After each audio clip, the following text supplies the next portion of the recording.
The latest film to be brought out on Netflix is The Left-Handed Girl, and this is the directorial debut of Shih-Ching Tsou, who is the creative partner of Sean Baker and has featured a lot on his films.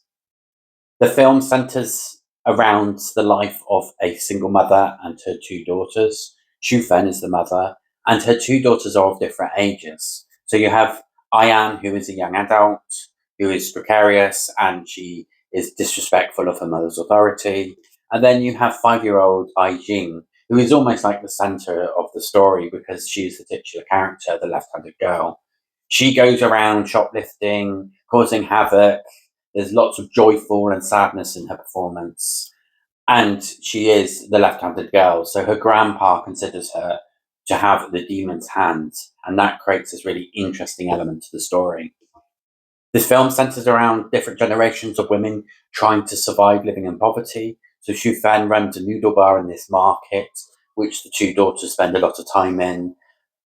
Ayan has a job where she's required to dress provocatively, and there is a sort of sexual relationship going on with her boss. And then you've got Ai Jing, who's running around stealing little knickknacks and causing havoc and communicating with the different storeholders. And the film gives this great sense of place that is really based in this market in Taipei.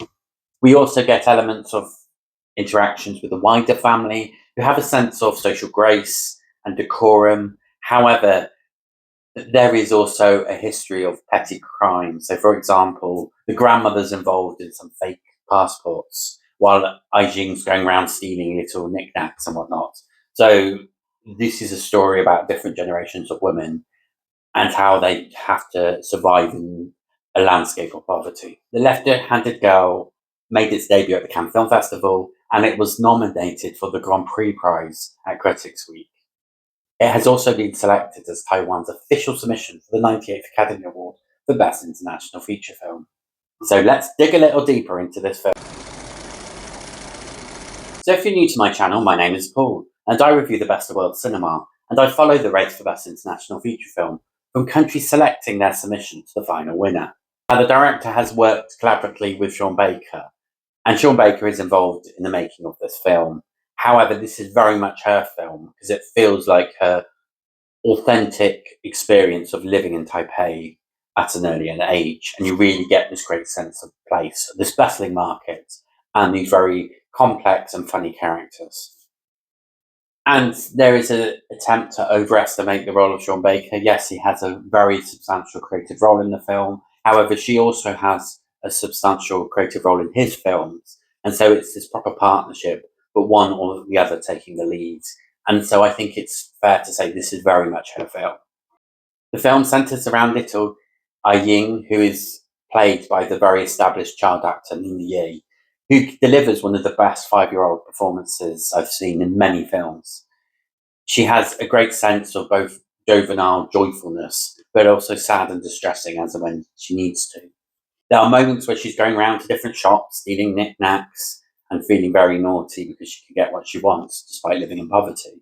But at the same time, she's got her grandpa telling her she has a demon hand because she's left-handed. And that causes her great distress, which provides a really interesting cultural aspect to the film and is really benefited by her performance.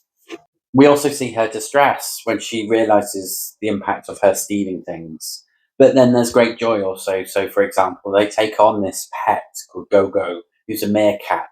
And some of the scenes are just so joyful with the meerkats that it's a wonderful thing to see. And I think the thing about this film is the big problem for me with it is it should have just focused on this character and have the two other characters supporting her and delivering that story. But instead, it gets really confused about which direction it's going. At times, it becomes really unfocused what it's trying to say, and yet it's reliant on such cliched narrative arcs. So, for example, causing jeopardy. There's even a scene that's reminiscent of a famous EastEnders storyline, which is a British soap, and it just kind of almost roll your eyes about how cliched that is. And I feel the film fails to fully focus on what it's trying to tell. Now, I'm very keen on films that are quite unfocused or don't necessarily have very clear narratives. However, because they use such cliched narrative arcs, it does slightly feel it misses the point of either remaining unfocused and a bit more experimental, or it sticking to a traditional narrative arc. It can't make up its mind. And that's my fundamental issue with this film. And maybe this comes down to me, as I'm just not used to these sorts of films, and it might be a new way of storytelling, I don't know. But at the moment, I just could not get into it, and I kept being taken out of some of the beautiful scenes because of this unfocused approach.